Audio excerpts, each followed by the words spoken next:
Cockroach ये इतने छोटे से जीव आखिर कैसे इतने ताकतवर है, आप यकीन नहीं करेंगे। लेकिन कॉकरोच एक न्यूक्लियर अटैक से भी नहीं मरते हैं और अगर इनका पूरा सर ही काट दिया जाए तो भी ये कई दिनों तक जिंदा रह सकते हैं। आखिर कॉकरोच ऐसे कैसे है कि मरते ही नहीं, इसे जानने के लिए वीडियो को आखिर तक जरूर देखिएगा। नंबर 2, कॉकरोच ये धरती पे कोई नए जीव नहीं है, बल्कि ये धरती पे 30 करोड़ साल से भी ज्यादा है। यानी कि ये कॉकरोच डायनासोर से भी ज्यादा पुराने हैं। लेकिन उस वक्त पे जो कॉकरोच हुआ करते थे वो आज के कॉकरोच जैसे नहीं थे, बल्कि वो आज से थोड़े ज्यादा बड़े हुआ करते थे, साइज में वो ज्यादा खूंखार हुआ करते थे। लेकिन फिर एवोल्यूशन और धरती के क्लाइमेट के चलते ये आज ऐसे है।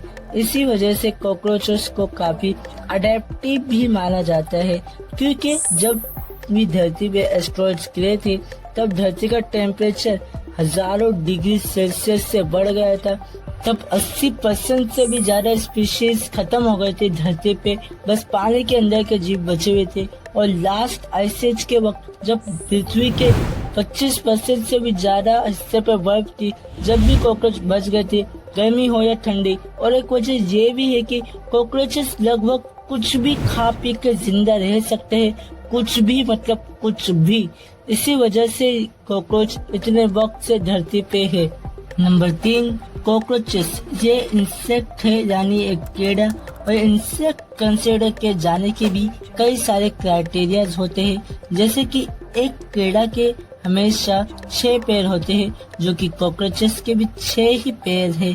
और उनके शरीर 3 हिस्सों में बटा होना चाहिए। हेड यानी सर, थोरैक्स या जो बीच का पार्ट होता है, जैसे कि हम इंसानों में रिब्स और चेस्ट एरिया। उसके बाद एब्डोमेन, जो कि हम इंसानों में पेट का हिस्सा होता है। और एक कीड़े के एंटीनास भी होना चाहिए, ये उनके नाक और एक सेंसरी ऑर्गन के तौर पे काम करते हैं, जिससे कि वो आसपास की हवा, स्मेल और सेंस कर सकते हैं कि कोई आसपास है क्या नहीं है। और इन क्राइटेरिया के हिसाब से चींटी भी एक कीड़ा है, जिसे कई सारे लोग कीड़ा नहीं समझते हैं। और स्पाइडर यानी मकड़ी भी एक कीड़ा नहीं है, कई सारे लोगों को लगता है कि स्पाइडर भी एक कीड़ा है। और कॉकरोचेस के विंग्स यानी पंख भी होते हैं, लेकिन वो उड़ नहीं सकते उनके भारी वजन और उनके बॉडी शेप के कारण। नंबर 4, अगर आप किसी कॉकरोच को ले और उसका पूरा सर ही काट दे, फिर भी वो कॉकरोच मरेगा नहीं, वो ऐसा ही कई दिनों तक जिंदा रह सकता है, क्योंकि कॉकरोचेस का ब्रेन बिल्कुल भी इंसानों की तरह सेंट्रलाइज नहीं है। सेंट्रलाइज आप इसे ऐसे समझ सकते हैं, हम इंसानों का शरीर का पूरा कंट्रोल हमारे ब्रेन के पास है, वो सारे कमांड देता है। लेकिन कॉकरोचेस का ऐसा नहीं है, उनके पूरे बॉडी खुद भी ऑपरेट हो सकती है विदाउट एनी कमांड। ऐसा चलना भागना नॉर्मल है। फिर कई दिनों के बाद कॉकरोचेस मरते हैं, क्योंकि वो ना ही कुछ खा सकते थे ना ही कुछ पी सकते थे। तो 6 से 9 दिनों के बीच कॉकरोचेस डिहाइड्रेशन के कारण मर जाते हैं।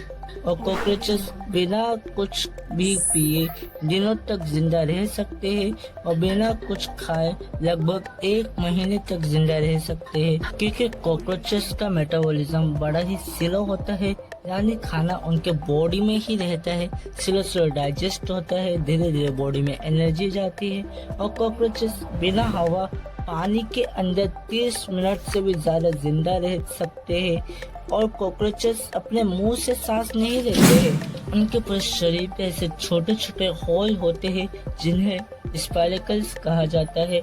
ये उन्हीं से सांस लेते हैं, चींटी, बीज, बटरफ्लाइज की तरह। नंबर 5, कई सारे लोगों को लगता है कि कॉकरोचेस कोई एक न्यूक्लियर ब्लास्ट को भी सर्वाइव कर सकते हैं, लेकिन ये सच नहीं है। कॉकरोचेस अगर उस ब्लास्ट के डायरेक्ट कांटेक्ट में आ गए तो वो गए काम से, ब्लास्ट प्रेशर और उनके बेहद गर्मी से। लेकिन वो अगर कोई सेफ जगह पे है जो कि डायरेक्टली कांटेक्ट में ना हो उस ब्लास्ट के, वो बच सकते हैं।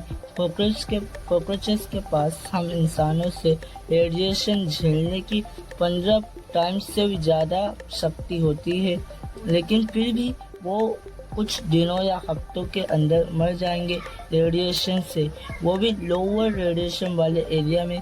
तो ये बात बस आधी अधूरी है कि कॉकरोचेस एक न्यूक्लियर बॉम्ब को भी सर्वाइव कर सकते हैं।